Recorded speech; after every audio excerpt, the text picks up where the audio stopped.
Queridos irmãos, saudações e sejam bem-vindos a mais uma aula do nosso Master Coach em prol da ministração da palavra.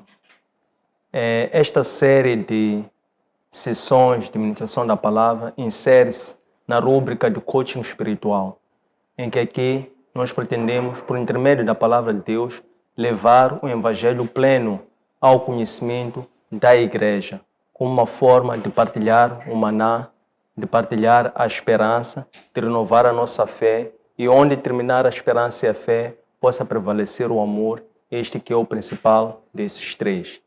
Então, nós pretendemos tão somente unificar a igreja.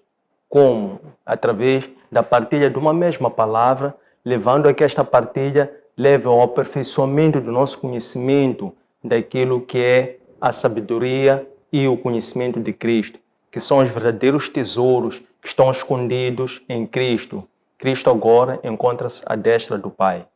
É por isso que, por intermédio destas aulas, nós queremos influenciar, incentivar, através da palavra, instruídos e guiados pelo Espírito Santo, a que nós possamos sempre buscar esta oportunidade de renovar a nossa aliança em Cristo. Porque nós fomos circuncidados por Cristo, não à maneira humana, mas fomos circuncidados no nosso coração, para que nós agora nos tornássemos criaturas perfeitas. Mas esta perfeição reside tão somente em Cristo. Por isso é que nós defendemos e adotamos a cristocentridade. Então, para a aula de hoje, vamos meditar no livro de Colossenses, capítulo 1, versículo 1 a capítulo 3, versículo 17. E como tal, o tema que vai guiar ou nortear esta meditação de hoje é o mistério de Cristo, a imagem do Deus invisível. Esta aula vai ter 5 partes no momento da transmissão da palavra. A primeira parte vai ser o hino a Cristo enquanto o primogênito de todos os antepassados, enquanto o proto-antepassado. A segunda parte vai ser já para a missão de Paulo enquanto servo de Cristo, enquanto apóstolo chamado pelo próprio Cristo. A terceira parte vai já é dirigida à comunidade, em que ele exorta a firmeza e lembra-os, na quarta parte, que eles agora já foram libertos em Cristo e, como tal, não deveriam estar sujeitos à lei, tampouco a tradições. E, por fim, então é quando ele exorta que esta comunidade aspire a coisas do alto, de forma a que eles se dispõem da antiga criatura, do homem velho, e se vistam com uma nova roupagem no homem novo. Este homem novo que tem como busca o horizonte a revelação do mistério de Cristo, que é a plena revelação que foi dada aos seus servos para que eles pudessem descrever os mistérios do reino de Deus. Fazendo então uma ligação ou ponte com o que nós tratamos na última aula, lembrar que nós na última aula meditamos sobre o livro de Filipenses. No livro de Filipenses é considerado que é um livro como se fosse um hino ao amor, pois o contexto daquela carta é específica. A comunidade de Filipenses, ou a comunidade de Filipe, foi a primeira comunidade que o apóstolo Paulo criou na Europa. E ele guardava boas memórias, a julgar pelo acolhimento que ele teve por parte daquela comunidade, a quando da fundação dessa mesma igreja. E também pelos muitos sofrimentos pelos quais Paulo sofreu quando defendeu o evangelho a nível desta mesma comunidade. E essa mesma comunidade sempre se mostrou presente e solidária com os sofrimentos de Paulo, quando estava em prisão e mesmo quando Paulo fora liberto e continuou a sua missão de criar ou fundar outras missões. A comunidade de Filipos esteve com Paulo juntamente, enviando até ele um dos seus discípulos para que este levasse não só a solidariedade, o amor e o carinho, mas também levasse todo um conjunto de provimento, provisão que o Paulo precisava para poder manter-se ativo e animado. E depois também é importante destacar que em algum momento Paulo manifestou, partilhou que o evangelho estava a progredir por conta dos sofrimentos e que ele alegrava-se do fato de os seus muitos sofrimentos, nomeadamente as prisões que ele estava a sofrer, levavam à conversão de carcereiros e assim fazia crescer a igreja, bem como fazia com que esses novos convertidos deixassem de ter medo de continuar a pregar o evangelho de uma forma crescente. Então, hoje, em particular, que é o livro de Colossenses, vamos começar por fazer um enquadramento em que se insere em termos geográficos, em termos temporais e em termos de contextualização esta carta, que é uma carta que foi escrita depois de Paulo ter fundado esta comunidade e que tinha duas principais preocupações esta carta, que passo a designar. A primeira preocupação desta carta, ou o primeiro objetivo desta carta de Paulo, era para exortar que a comunidade continuasse a fortalecer a sua fé, continuasse a crescer na fé. E, em segundo plano, o objetivo também desta carta era de corrigir algumas falhas, alguns erros, alguns problemas que aquela comunidade estava a enfrentar por inerência ou por ação de outros pregadores ou de outros evangelhos que estavam a ser infundidos ou estavam a sugerir que fossem infundidos naquela comunidade, desviando assim esta comunidade do evangelho verdadeiro. Então, em termos de localização geográfica, contexto geográfico, Colossenses é uma comunidade que localiza-se na zona da Frígia. Frígia fica a 160 quilômetros a leste de Efésios, que é uma zona que pertence à atual Turquia. Nesta ocasião, pensa-se, há duas correntes, umas advogam que esta carta foi escrita por volta dos anos 60, outras advogam que esta carta foi escrita mais tarde, quando Paulo encontrava-se encarcerado. Em termos de autoria, defende-se que esta carta foi escrita pelo punho de Paulo, porque ela respeita todos os elementos clássicos, típicos das epístolas paulistas, mas também defende-se que esta carta pode ter vindo a ser escrita por um dos discípulos de Cristo. Vale lembrar quais são os elementos clássicos de uma epístola paulística. Normalmente as epístolas paulísticas começam com uma saudação inicial, e depois da saudação inicial tem uma ação de graça, e depois da ação de graça tem a parte da doutrina, depois da doutrina tem a exortação, depois da exortação tem uma mensagem principal, depois da mensagem principal tem as considerações finais e tem o fecho ou as conclusões.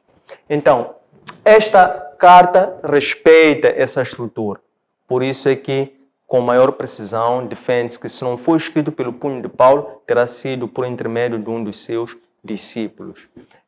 Então, esta carta inicia, nesta primeira parte, o hino a Cristo, inicia quando Paulo, por intermédio da saudação inicial, ele refere-se a Cristo, faz um hino ao amor de Cristo, ressalvando que o Cristo é o cume da criação. O que ele quis dizer com Cristo sendo o cume da criação?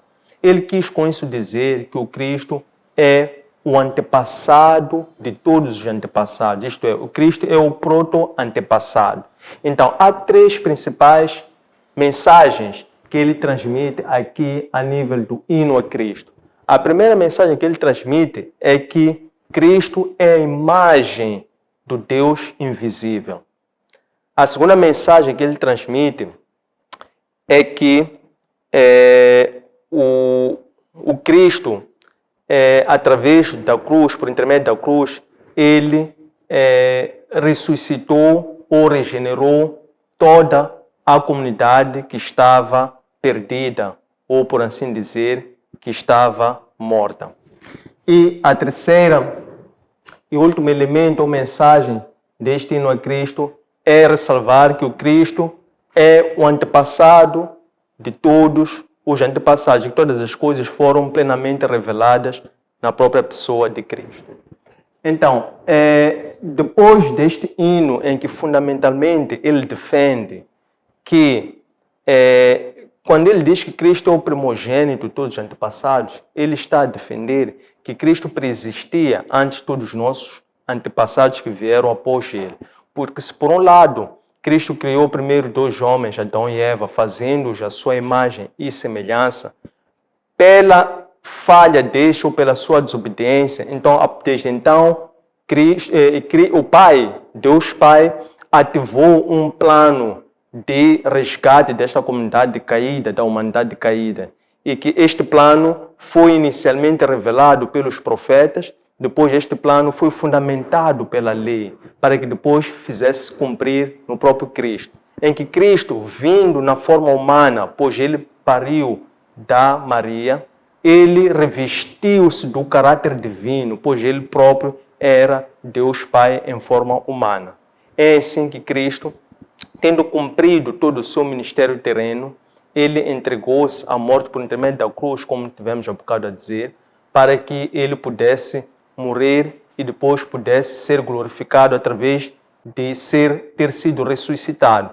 Temos que lembrar que Cristo, ele atingiu o cume, como aqui diz, do plano de Deus, quando ele, por intermédio do sofrimento, ele foi exaltado, isto é, ele foi ressuscitado. Então, significa que quando Cristo ressuscita, ele passa agora a ser o primogênito dos primogênitos, isto é, ele passa a ser o antepassado de todos os antepassados que após ele também ressuscitaram. Depois é quando Paulo passa para desenvolver sobre a sua missão. Ele vira-se para si. Portanto, ele começa em Cristo, através deste hino ao amor de Cristo, e depois ele vira-se para si, dizendo que ele, enquanto um servo de Cristo, chamado e convertido por Cristo, ele alegrava-se pelo sofrimento que ele estava a enfrentar. E que aquele sofrimento que ele estava a enfrentar, ele fazia-o com alegria para poder sustentar o evangelho que ele defendia em defesa daquela comunidade. Então, ele dizia que aquele sofrimento que ele estava a enfrentar no corpo era o mesmo sofrimento que Cristo passou para a edificação da sua igreja. Então, é quando ele vira-se agora para a igreja, aqui na missão do Paulo, dizendo que o papel dele, enquanto pregador do evangelho, é de alimentar esta igreja através da palavra, levando a que essa igreja tenha o pleno conhecimento da palavra, que a palavra é a revelação do próprio Cristo. Como é que ele diz isso? Ele diz que ele, defendendo o evangelho, pregando a palavra, incorrendo em todos os sofrimentos que lhe levam à recusa ao desvio do evangelho, que é uma das premissas de um apóstolo, ele defendia ou revelava a imagem de Cristo por intermédio do evangelho para que levasse as pessoas a atingirem a riqueza que está em Cristo. E ele diz que a riqueza que está em Cristo, porque Cristo estava escondido por muitas gerações, então essa riqueza que é em Cristo, somente a humanidade pode alcançar em Cristo, e essa riqueza que está em Cristo reside na sabedoria e no conhecimento que está em Cristo. Então, esta é a missão de Paulo. Depois é quando ele volta-se já para a comunidade de Colono, dizendo-os, ou exortando a que eles se mantivessem firmes na fé. Ele diz, mantenham-vos firmes na fé. Mas antes dele entrar para essa exortação da firmeza na fé, ele lembra-lhes o seguinte, que eu não estou corporalmente, não estou fisicamente convosco, mas eu sou convosco em espírito. Em espírito eu estou convosco, porque eu continuo a orar, continuo a fazer ação de graças, continuo a dar graças a Deus por vocês terem recebido este evangelho, por vocês estarem a viver este evangelho e por vocês estarem a seguir este evangelho. Mas atenção, é quando ele desperta. Tendes cuidado com vãs filosofias, com sofismos vazios, que tentam trazer uma imagem de seres angelicais que são intermediários entre Deus e a comunidade. Ele lembra-lhes, exorta-lhes, que toda a plenitude divina está em Cristo, porque Ele é quem cumpriu todo um plano, isto é, Ele é quem sofreu e foi exaltado.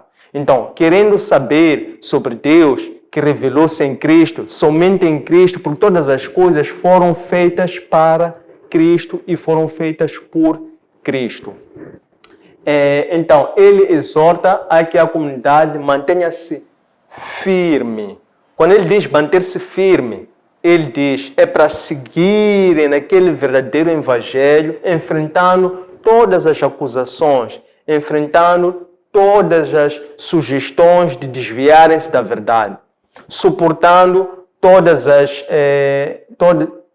tentações que eles irão enfrentar, que não são poucas, que são muitas. Essas tentações agudizam-se ou aumentam à medida em que nós nos aproximamos de Cristo. Então, ele exorta a que a comunidade mantenha-se firme na fé e proteja os seus ouvidos através de uma fé inteligente para que não se deixem contaminar por outras falsas doutrinas que pregavam uma outra verdade que distanciava-os do verdadeiro evangelho que Paulo havia os transmitido. E que também, quando Paulo transmitiu, deixou-lhes lá com um fiel servo que continuou a cuidar e a guiar daquela igreja, que era um dos santos, que também dava de tudo o melhor para continuar a alimentar, a exortar e a advertir do perigo aquela comunidade. De seguida, é quando Paulo refere que agora estão todos libertos em Cristo. O que é que ele quis dizer quando referiu-se que todos estão libertos em Cristo? Ele lembrou-lhes o seguinte, que em Cristo, toda aquela comunidade que aceitou a Cristo pela fé, eles foram sepultados no batismo. E quando foram sepultados no batismo, morreram com Cristo no batismo. Tendo sido sepultados com Cristo, nasceram como uma nova criatura, quando, crendo por esta fé, passaram a seguir ou a guiar-se, a buscar a verdade revelada pelo próprio Cristo. Então, eles também foram ressuscitados por Cristo. E tendo eles sido ressuscitados em Cristo, eles agora fizeram-se novas criaturas. O que é que isso quer dizer? É que, a partir do momento em que eles foram feitas novas criaturas, eles já não estavam mais sujeitos à condenação de nenhuma outra pessoa. Não estariam mais sujeitos a nenhuma outra lei. Não estariam mais sujeitos a nenhum outro rito ou tradição apregoado por outras pessoas. E ele especifica, porque esses eram os riscos ou os perigos que esta comunidade estava a enfrentar, que é um dos elementos que Paulo estava, por intermédio desta carta, a exortar para que a comunidade tivesse cuidado. Primeiro, ele dizia que existiam aqueles que poderiam acusar a comunidade sobre aquilo que seria proibido comer, aquilo que seria proibido beber. Então, Paulo dizia que sobre isso já não há mais condenação. Porque se vocês já foram regenerados em Cristo, então é um contrassenso ou é um recuo na fé em vocês deixarem-se levar ou darem ouvidos a estas falsas tentações. Essas falsas tentações é aquilo que é chamado de sincretismo religioso. O que é sincretismo religioso? É uma infusão entre o verdadeiro evangelho e práticas e doutrinas, ritos de outras tradições, de outras comunidades e também de outros pregadores do evangelho que não pregavam o evangelho verdadeiro. Nomeadamente, ele aqui referia-se aos judeus, aos legalistas, aqueles que ainda eram apegados à lei. De seguida, ele também exorta-os para que eles também não se sentissem inferiores a nenhuma outra pessoa, congregação, apóstolo ou evangelho que fosse pregado, que contrariasse a verdade que eles conheciam.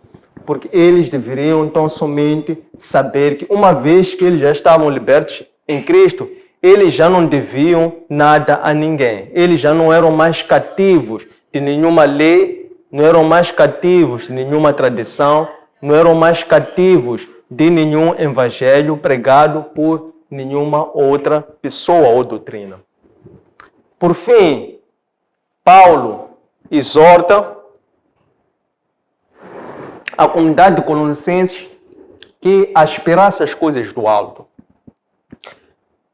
Em decorrência disso, da firmeza, porque ele primeiro exortou a firmeza, depois lembrou-lhes que eles já eram libertos em Cristo, isto é, que eles já haviam sido sepultados com Cristo e que por intermédio do batismo eles tinham sido ressuscitados. E agora, tendo sido ressuscitados, eles já não estavam mais sujeitos a nenhuma condenação.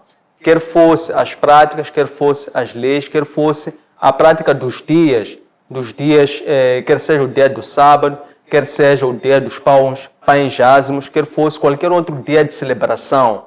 Eles não deveriam estar mais vertidos ou pegados a estas práticas, a estas tradições. Eles deveriam então somente viver para Cristo. Então é daí que ele diz, então aspirai a esta comunidade, para que a comunidade, caso quisesse aprender sobre Cristo, caso quisesse ultrapassar as dúvidas, caso quisesse se desfazer de divisões ou confusões que eram criadas por essa comunidade, esta comunidade deveria tão somente aspirar às coisas do alto.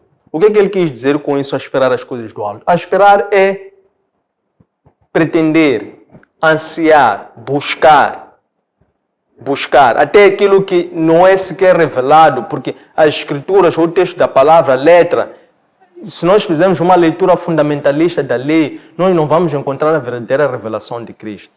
A revelação em Cristo, porque as leituras fundamentalistas muitas das vezes causam divisão nas igrejas, mas tão somente quando se busca, quando se aspiram as coisas do alto, Cristo, por intermédio do seu Santo Espírito, é quem revela, faz a revelação, e a revelação não se encontra na letra de lei. Não é uma leitura fundamentalista que transmite uma revelação em Cristo. Aspirando as coisas do alto, por que as coisas do alto? Porque Cristo agora está à destra do Pai.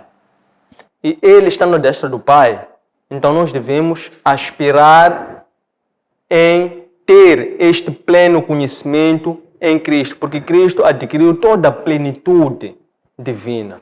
Toda a plenitude está agora em Cristo. Plenitude do quê? Plenitude do conhecimento e plenitude da sabedoria. Está toda em Cristo. Então, ao nós aspirarmos as coisas do alto, nós podemos, em Cristo e com Cristo, poder ascender a este tesouro que encontra-se escondido.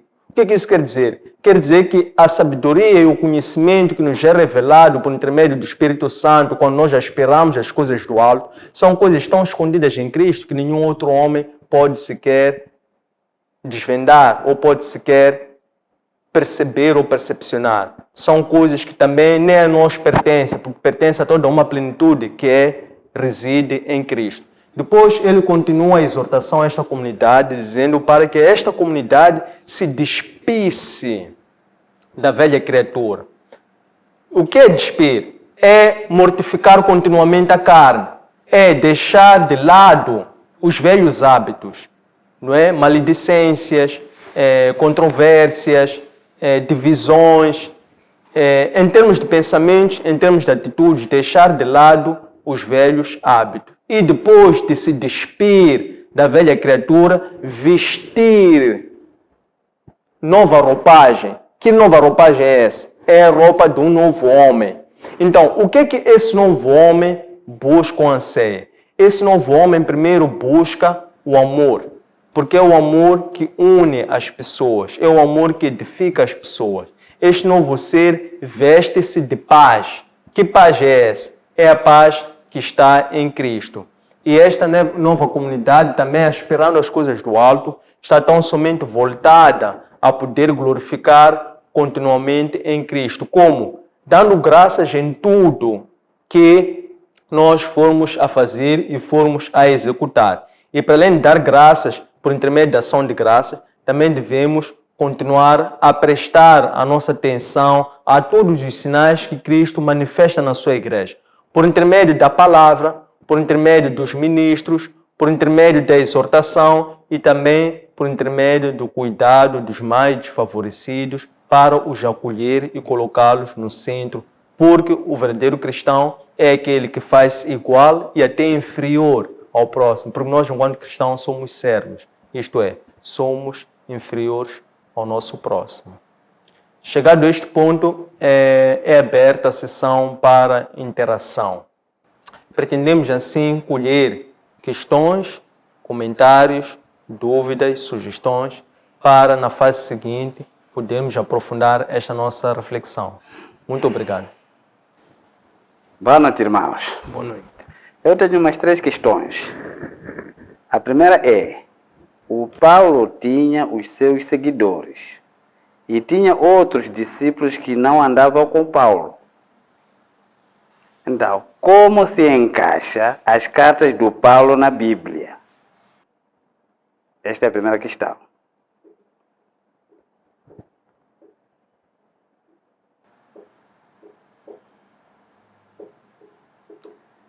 A segunda: o Paulo deixou alguém para que se mantesse a fé que ele tinha transmitido.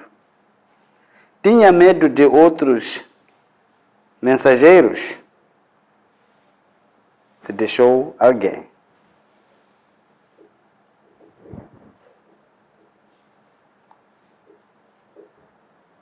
A terceira: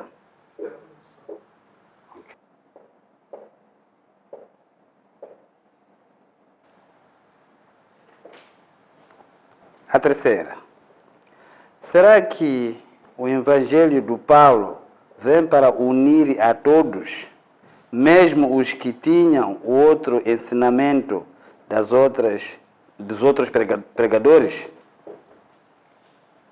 Obrigado. Sim. Será que o Evangelho do Paulo vem para unir a todos, mesmo os que tinham o outro ensinamento dos outros pregadores? Obrigado. Vou recolocar a questão. Eu tenho uma dúvida. A minha dúvida... Sim, eu tenho uma dúvida. A minha dúvida é um pouco generalizada, não se baseia somente na aula de hoje, mas em várias aulas, quando tento juntar, eu percebo que todos os enviados de Deus, os servos que são enviados de Deus, eles devem passar por um sacrifício. E isso chega a levantar-me essa dúvida, porque eu quero perceber por que eles devem passar por essa perseguição, sofrimento, só para transmitir uma mensagem de Deus. Sendo que Deus é o Criador, Ele é o dono de todas as coisas, está acima de todas as coisas. Por que os seus filhos, os seus enviados devem passar por perseguições para transmitir a sua mensagem? Eles, será que não poderiam ter um privilégio, algo mais especial, eles transmitirem essa palavra de uma forma mais bonita, sem terem que passar por essas perseguições? Essa é a minha dúvida. Só para acrescentar mais uma questão, só uma bacela, sobre a aula de hoje, sobre a aula de hoje, eu gostava de saber o que significa velho homem e o que significa o novo homem, o que significa velho homem, o que significa o velho homem e novo homem. Obrigado.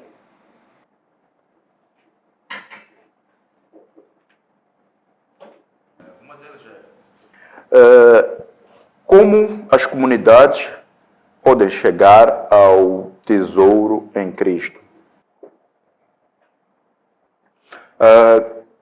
A segunda é: como é que o sofrimento pode aperfeiçoar a nossa união com Deus?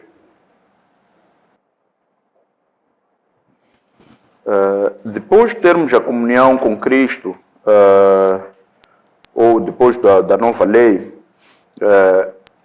foi a transação do Antigo para o Novo Testamento. Há aqui uma parte que vem, até por acaso foi uma reflexão de hoje, que diz que o homem, depois da comunhão com Deus, não pode pecar com o que come. O que eu gostaria de perceber é por que até então temos igrejas, ou não sei como é que posso, religiões, que fazem ou dizem que é pecado com que os crentes da mesma igreja consumam ou aves, certo tipo de aves, carnes ou até álcool. Quer dizer, há alguns quadrúpedes que as pessoas dizem que não dá para comer e o álcool também. Não sei se o álcool também está dentro deste, ou estes animais, as pessoas criam novas leis, não sei como é que isso funciona.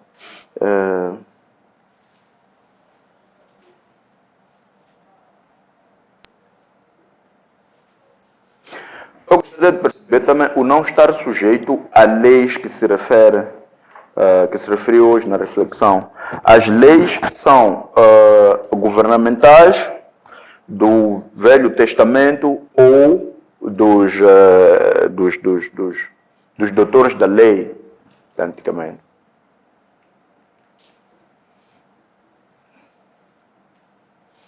O não estar mais sujeito às leis, se essa lei é dos governos, é uma lei do Antigo Testamento, ou se é uma lei dos conservadores da mesma lei.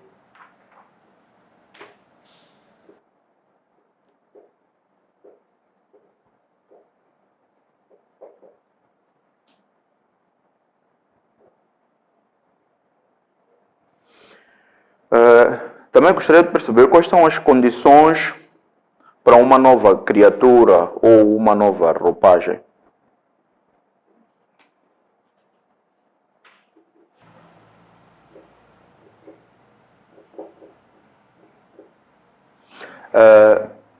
A missão de Paulo referida na reflexão do dia de hoje é universal a todas as comunidades que ele fundou ou era apenas para os colonicenses?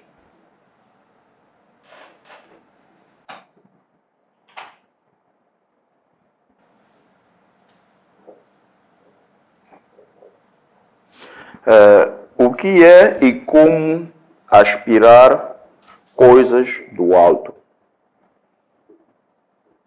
A última, em que está a imagem invisível de Deus? Se é em Cristo, em Paulo ou em seguidores de um Deus vivo?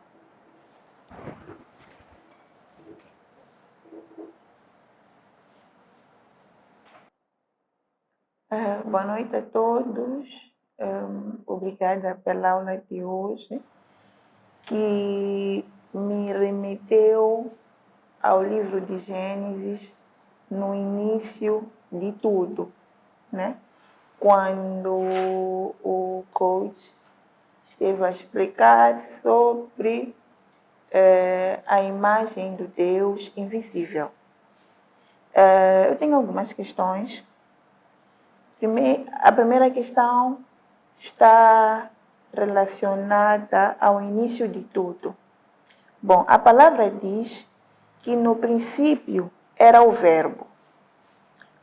E o Verbo estava com Deus e o Verbo era Deus. No meu entender, o Verbo é o porta-voz de Deus.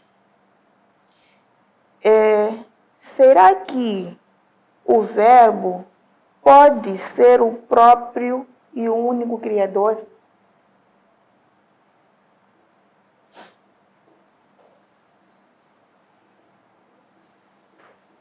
Como é que o Verbo existiu?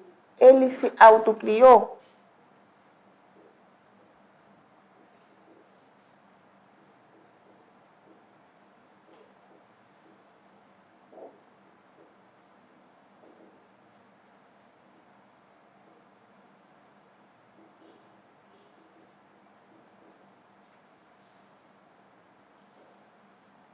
Estamos a falar de uma imagem do Deus invisível. Mas nós, os homens, fomos criados à imagem e semelhança de Deus. O que o homem possui que reflete essa imagem de Deus.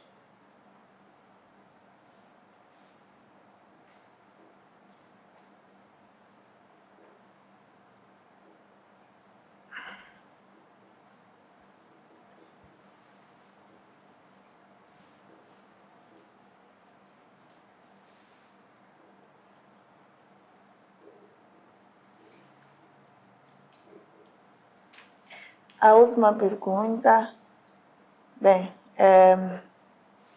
o que denota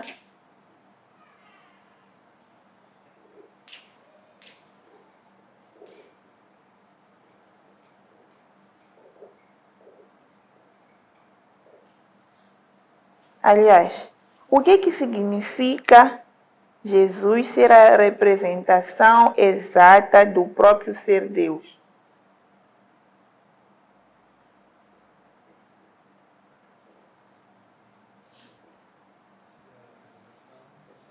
Sim.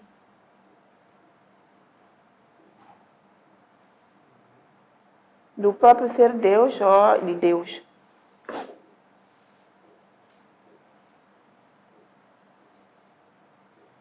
Estimados irmãos, muitíssimo obrigado pelas questões muito próprias e pertinentes que foram aqui apresentadas para podermos enriquecer o nosso debate.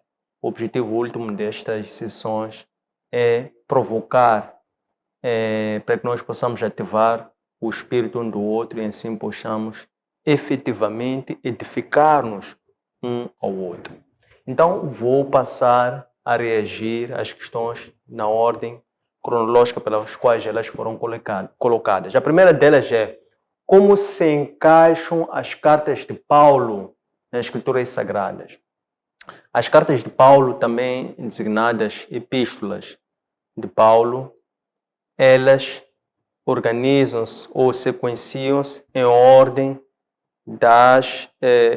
cronológica da fundação das igrejas em várias comunidades, quando Paulo, em viagens expeditórias ou missionárias, materializou o seu chamado. Porque o chamado de Paulo era que ele pregasse o Evangelho, levasse o conhecimento pleno do Evangelho de Cristo, enquanto mistério plano de Deus, aos gentios. Então, estas epístolas, na sua sequência, elas sequenciam-se, passo a repetição, em função da ordem cronológica pela qual estas comunidades foram fundadas. A segunda, Paulo tinha medo de outros mensageiros terem deixado um responsável para a comunidade. Paulo não era uma questão de medo, mas era por responsabilidade que ele carregava.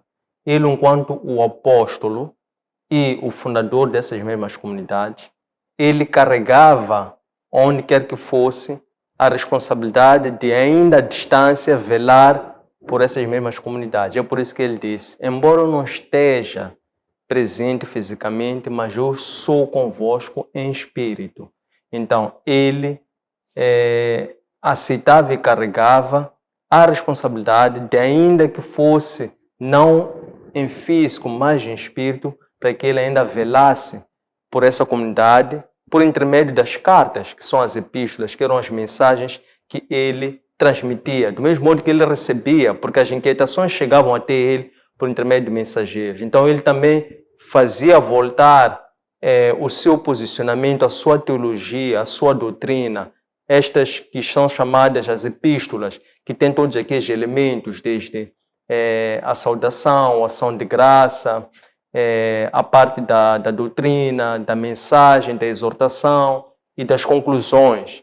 Então, ele também, do mesmo modo que recebia as preocupações, não eram só preocupações que chegavam até ele, chegavam questões a ver com o testemunho da fé que aquela comunidade estava a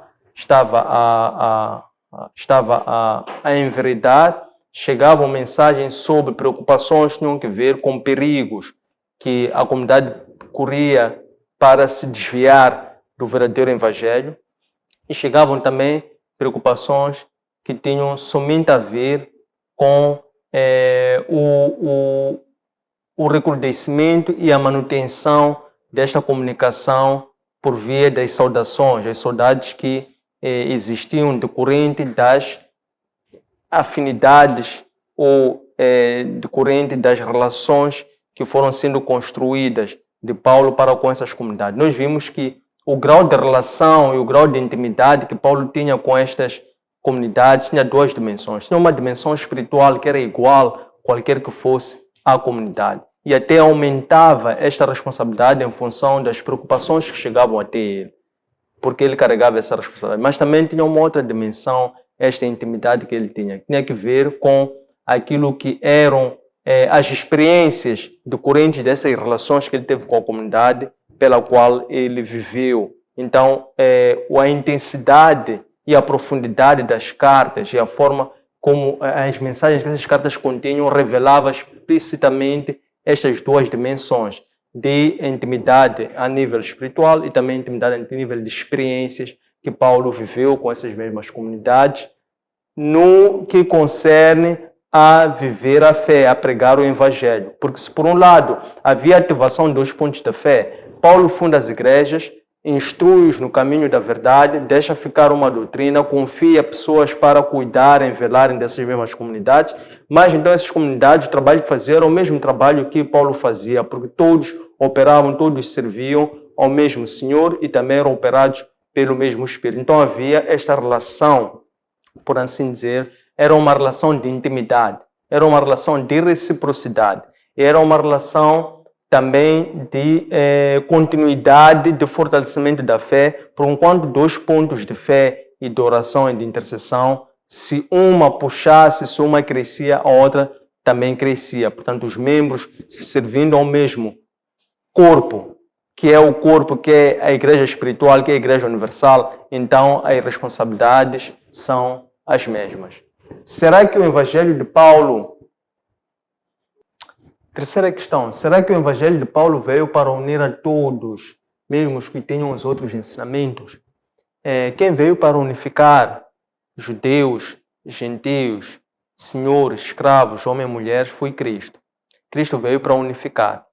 O evangelho de Paulo foi o testemunho de Cristo por intermédio de Paulo, pela ação do Espírito Santo, para levar a salvação por intermédio da difusão do evangelho de Cristo enquanto mistério do plano de Deus para os gentios. Mas ele não queria lutar ou contrastar os outros. Somente esses outros, que eram os legalistas, é que agiam nas costas de Paulo, movidos por inveja e movidos por competição. Mas ainda assim, o Paulo se gloriava em todos, porque ele dizia, em suas próprias palavras, que todos serviam ou todos glorificavam ao mesmo Deus. 4. Por que os pregadores do evangelho devem enfrentar sofrimento ou tentações, sendo eles servos de Deus?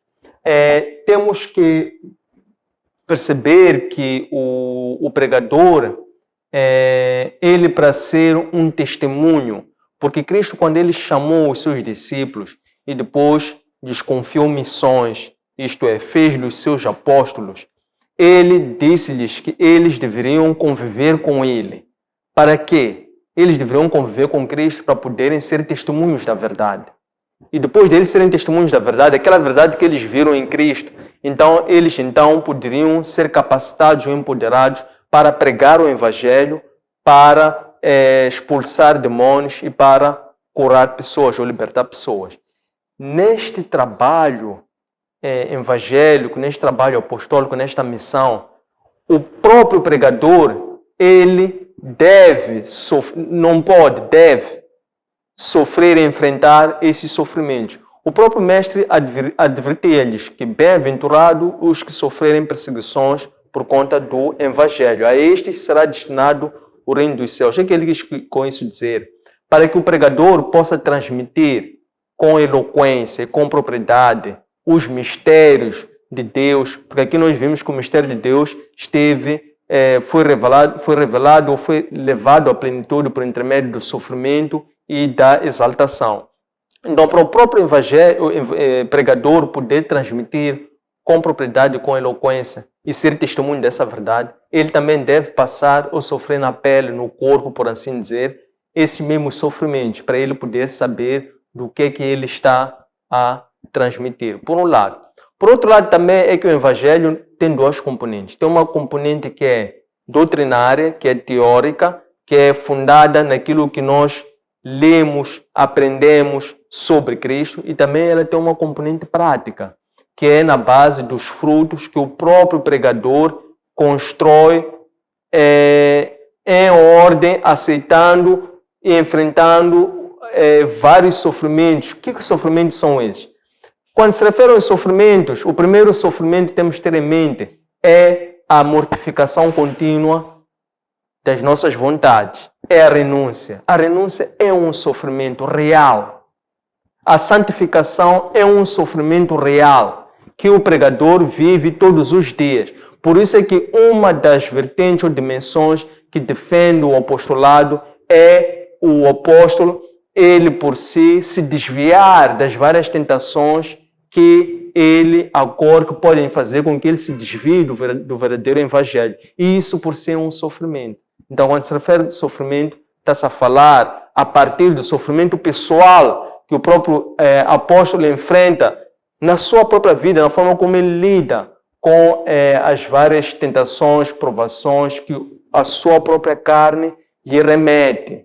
Porque ele, enquanto um ser nascido que vive em espírito, ele sabe que a sua guerra é espiritual. E a primeira guerra que ele trava é com ele próprio. A primeira guerra que ele trava com ele próprio. Como? Porque o apóstolo Paulo diz-nos que nós, enquanto empoderarmos o nosso espírito, esse espírito vai poder se encorpar num corpo mortal. Num corpo mortal, para podermos combater as fortalezas do mal desse mesmo corpo mortal. Sobre a aula de hoje, está a distinção entre o velho e o novo homem. Então, nós quisemos dizer que o novo homem é aquele que se move para as obras da carne, conforme estivemos agora a dizer, que é obedecer os impulsos, as vontades, os desejos da carne. Esse é o novo homem.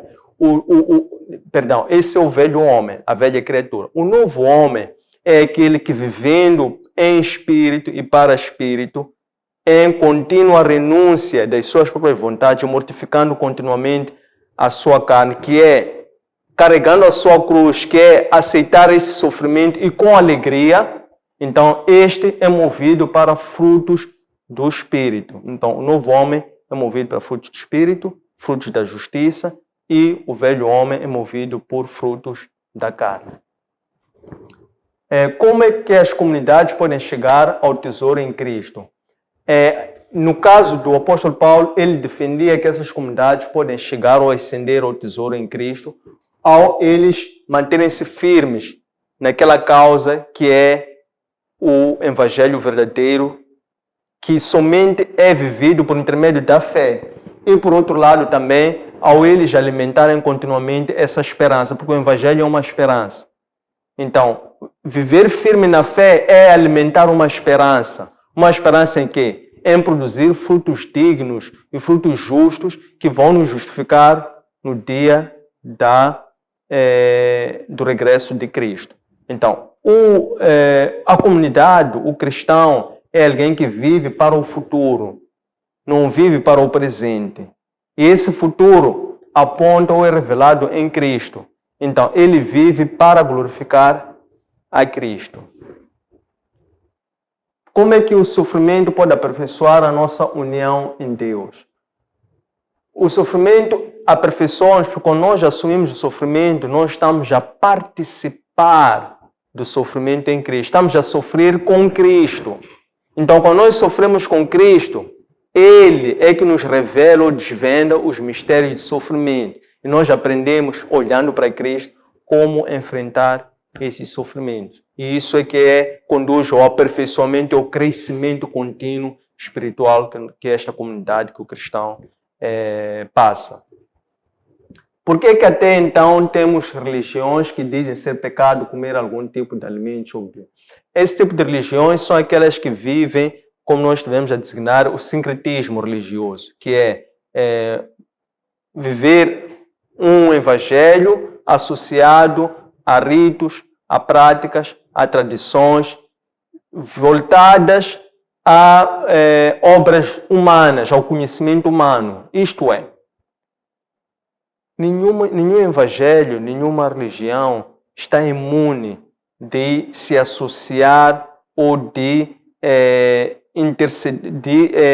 de poder cruzar-se com tradições, culturas, práticas dessas mesmas comunidades. Isso se chama enculturação.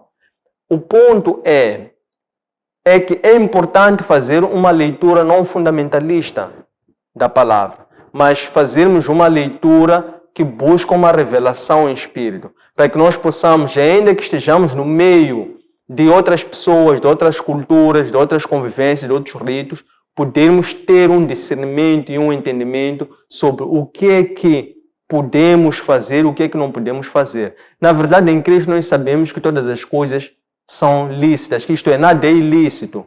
Por quê? Porque o próprio Cristo dizia que nada que está fora do homem o torna impuro, somente o que está dentro do homem. O que provém de dentro do homem, o que provém do seu coração é que o torna impuro.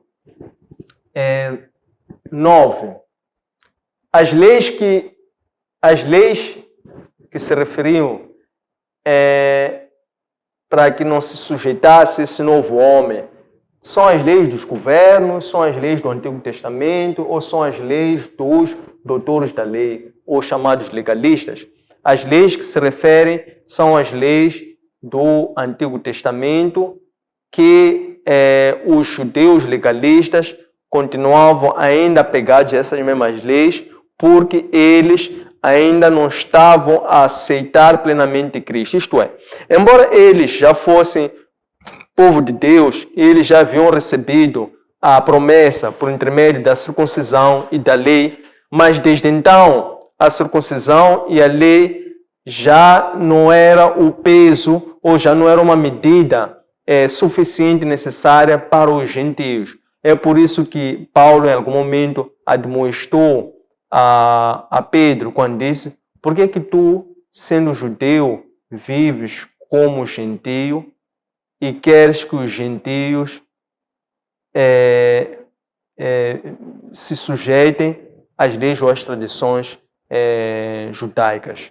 Isto é, porque é uma questão de um justo tratamento. Então, a questão da lei e da igualdade de tratamento, quer seja para os judeus legalistas, quer seja para os gentios, foi dissipada quando houve aquele aperto de mão em Antioquia, entre as colunas da igreja e Paulo, que fazia-se acompanhar por Barnabé.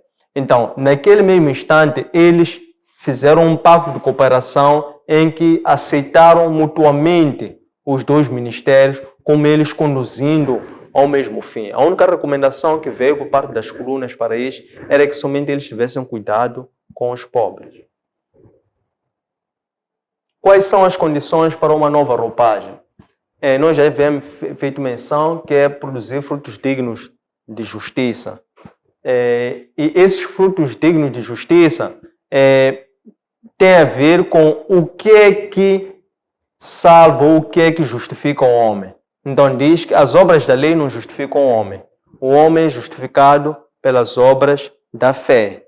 Então a fé é que justifica o homem. Então é por intermédio da fé que ele produz essas obras dignas de justiça, que são essas obras que vão justificar o homem diante de Deus. A missão de Paulo referida nesta aula era a todas as comunidades ou somente a esta comunidade? A missão de Paulo, quando ele se referia à sua missão, ele dizia que a missão dele era, por intermédio da palavra, pregar o evangelho para que levasse ao pleno conhecimento das pessoas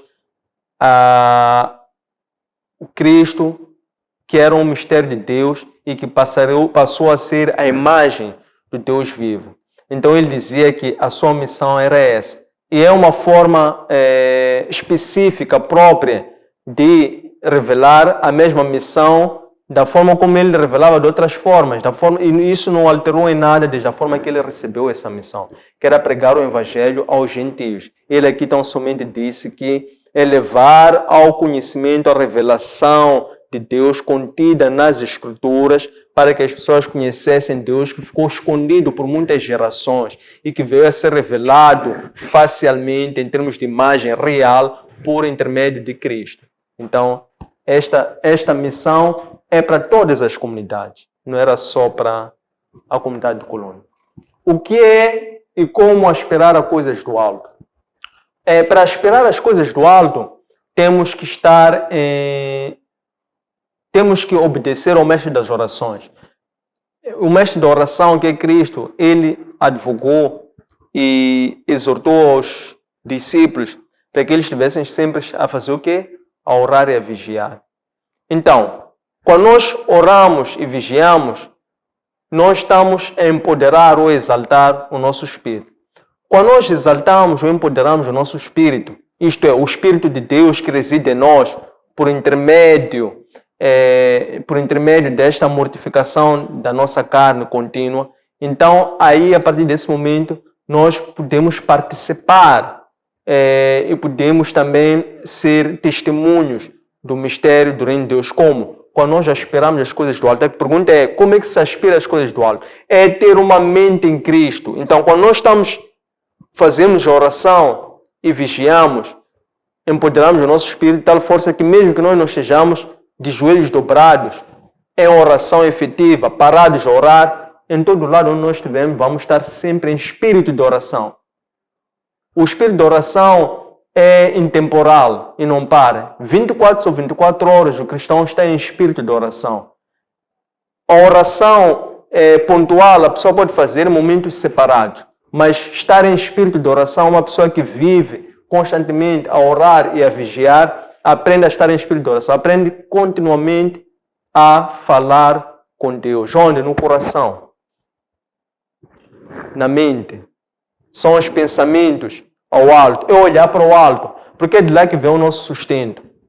Aquilo que nós não conseguirmos observar, interpretar, compreender, porque nos ultrapassa, essa revelação advém do alto. Então, quando nós andamos em espírito, viver e andar em espírito de oração, continuamente nós aspiramos ao alto, porque estamos constantemente a olhar para o alto, a apontar para o alto e também a receber as revelações que vêm do alto. Então, nós somos movidos por um espírito. Assim é que nós aspiramos as coisas do alto, aspiramos a Cristo dessa mesma forma. Em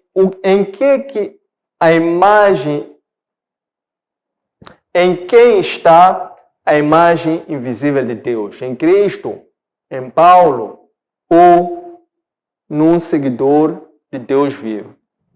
Conforme nós tivemos a oportunidade de dizer, a imagem invisível de Deus está em Cristo, porque Cristo foi a revelação de Deus em imagem. Que revelação? Quando o homem caiu, Deus escondeu-se do homem. Deus não se tornou acessível ao homem. Estou a falar à comunidade, a toda a humanidade. Deus falava, revelava um e outro.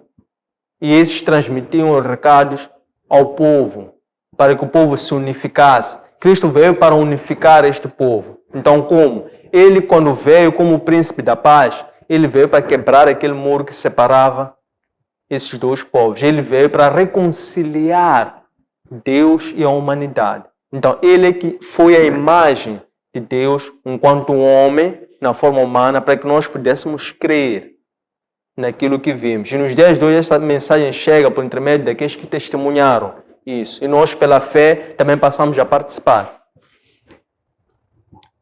Será que o Verbo pode ser o próprio e único Criador? Então, aqui o Verbo, aqui está-se a falar no início, na criação, Gênesis, ali já estava a Trindade. Então, o Trindade, Deus Pai, Deus Filho, Deus Espírito Santo. Esta questão é muito crucial e interessante, porque leva-nos àquilo que nós estivemos a discutir, e naturalmente que é uma questão inspirada nisso, quando nós dissemos que Cristo é o primogênito dos antepassados. O que quis ali dizer é que não significa que Cristo já existia na forma física desde esta altura. Não. Cristo já existia sobre a forma espiritual. Ele, enquanto Espírito, a par do Pai, a par do Espírito Santo, eles já coexistiam, porque eles são um, é uma trindade. Então, Cristo já preexistia desde essa altura, desde a criação. Então, teve que se cumprir vários eventos, vários acontecimentos, para que se levasse à plenitude tudo aquilo que foi transmitido por profetas e pela lei, para que viesse Cristo e Cristo levasse à plenitude ou aperfeiçoasse tudo isto que ocorreu antes. Então, foi naquele momento, após terem ocorrido vários eventos preparatórios, para que finalmente estivessem reunidas as condições para essa reconciliação entre o Criador, que é Deus Pai, e a humanidade, que são a sua criação, né, feita a sua imagem e semelhança. 15. Como é que o verbo existiu? Ele se autocriou? Então, o verbo que tornou-se carne, fez carne, é Cristo. E Cristo é Filho unigênito de Deus. Então, Cristo é a criação de Deus, porque eles todos são um. Então, é uma dimensão da Trindade, é uma dimensão da divindade que veio na forma humana. E essa carne, que antes era verbo, que veio na forma humana, chamou-se Cristo. Deus Pai é Espírito que sempre existiu.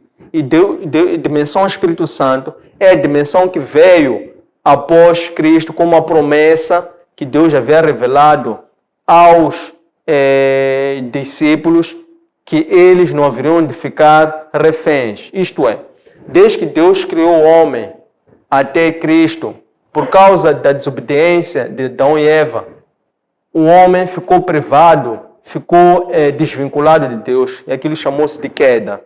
Então, por intermédio dessa queda, o homem viveu separado de Deus. Então, essa separação veio a ser desfeita e reconciliada por intermédio de Cristo. Então, quando vem Cristo, nós passamos a ver essa imagem real de Deus. Por isso é que estamos a dizer que Cristo é a imagem de Deus que era invisível.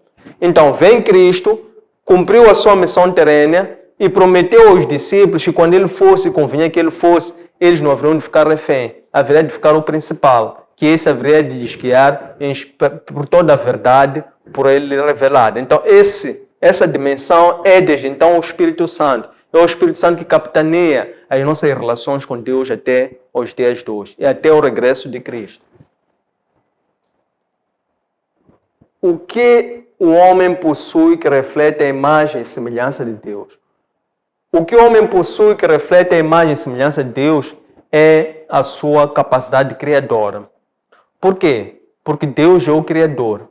Deus chamou tudo à existência. O que é chamar as coisas de existência? São as coisas que não existiam, as coisas que nunca se viram. Deus é um Criador. Então, Ele, quando cria tudo, depois, igualmente, criou um homem à sua imagem e semelhança, para que esse homem que foi criado à sua imagem e semelhança continuasse a sua obra criadora. Então, o homem hoje, o novo homem hoje, revestido em Espírito, ele o que tem de semelhante a Deus é a capacidade de co-criador, de continuar a criar, de continuar a implementar o plano de Deus. Como? Por intermédio do Espírito Santo. Porque não existe homem algum que pode, por si, compreender quais são os planos de Deus, a não ser por intermédio do Espírito Santo. Então é o Espírito Santo que guia o homem a continuar a criar para materializar o plano de Deus. O que significa Jesus ser a representação exata do próprio ser Deus ou de Deus? O que significa? Significa que Cristo ele diz que ele e o Pai são um. Então, Cristo é Deus. Isso é o que significa. Não tem mais outra explicação. Tendo chegado a essa parte, queremos endereçar os nossos agradecimentos pela vossa participação, contribuição, pela vossa presença, pelo vosso apoio contínuo e pela forma desmesurada como tem contribuído para o progresso deste mesmo Evangelho.